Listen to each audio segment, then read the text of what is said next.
Hello student, আজকে আমি class 10-এর father self এই গল্পের পার্ট 2 নিয়ে আলোচনা করব। পার্ট 1 অলরেডি আমার চ্যানেলে আপলোড করা হয়েছে, তোমরা যারা দেখোনি অবশ্যই দেখে নেবে। তো চলো শুরু করা যাক। You will have to, it is your own fault. তোমাকে যেতে হবে, এটা তোমার নিজের দোষ। What will the teacher think if I go so late? আমি যদি এত দেরি করে যাই তাহলে শিক্ষক মশাই কি ভাববেন? Tell him you had a headache and so late. তাকে বলো যে তোমার মাথা ব্যথা ছিল তাই দেরি হয়েছে। He will scold me if I say so. উনি আমাকে বকাবকি করবেন আমি যদি এরকমটা বলি। Will he? Let us see what is his name. তাই নাকি, চলো দেখা যাক। ওনার নাম স্যামুয়েল। স্বামী কি বললেন? Samuel. Does he always scold the students? সে কি সবসময় ছাত্রীদের বকাবকি করে? He is a very angry man. তিনি খুব রাগী মানুষ। He is specially angry with the boys who came in late. তিনি মূলত সেই সমস্ত বালকদের প্রতি বেশি রেগে যান যারা দেরি করে স্কুলে আসে। I would not like to go late to Samuel's class. আমি স্যামুয়েল স্যারের ক্লাসে দেরি করে যেতে চাই না। If he is so angry why not tell your headmasters about?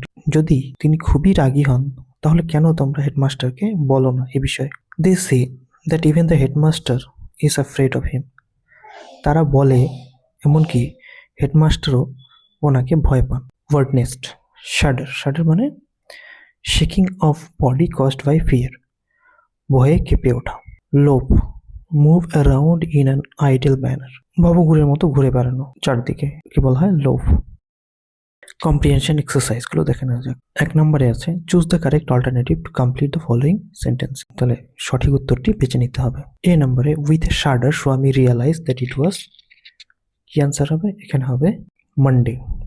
ওকে, তাহলে answer 4, Monday. B number, when Swami ought to have been in the school prayer hall, is lying on the bench. কোথায় শুয়েছিল? বেঞ্চের উপরে। C number, according to Swami, Samuel is specially angry with boys who are, স্বামীর মতে Samuel sir মূলত সেই সমস্ত ছাত্রছাত্রীদের উপর রেগে যায় যারা দেরি করে। তাহলে কি হবে? Answer 2, late. fill in the chart with information from the text. Text থেকে ইনফরমেশন নিয়ে বাকি অংশটা পূর্ণ করতে হবে। Time when Swami complain of a headache. তাহলে স্বামী মাথা ব্যথার কমপ্লেন করেছিলেন কখন? At 9 o'clock। আনসার হবে at 9 o'clock। Person who order Swami to dress up and go to school. কোন ব্যক্তি স্বামীকে অর্ডার করেছিলেন ড্রেস পরে স্কুলে যেতে? তাহলে আনসার হবে father. Name of the teacher mention by Swami. Swami যে শিক্ষক মশাইয়ের নাম মেনশন করেছিলেন ওর নাম বলতে হবে এখানে। আনসার হবে Samuel. Number 3, state whether the following statements are true or false. Provide sentences, phrase, words in support of your answer. A number কি আছে? Swami said that he had a headache. তো স্বামী বলেছিল যে he had a headache, এটা কি হবে? True. Supporting statement আমরা বলতে পারি at 9 o'clock Swami wailed that he had a headache. Swami was lying in his father's room. এটা কিন্তু ফলস।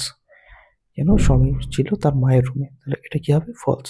আমরা স্টেটমেন্ট দিতে পারি Swami was lying on the bench in his mother's room. Okay. C number, according to Swami, the headmaster was not afraid of Samuel. এটা কিন্তু false হবে। They say even the headmaster afraid of Samuel. এই supporting statement আমরা দিতে পারি। আজকের মতো এই পর্যন্তই। আশা করি তোমরা বুঝতে পেরেছো। কোথাও কোনো বুঝতে অসুবিধা হলে কমেন্ট করে আমাকে অবশ্যই জানাবে। দেখা হবে এই গল্পের পরের অংশ নিয়ে। Till then, be happy and keep learning. Thank you.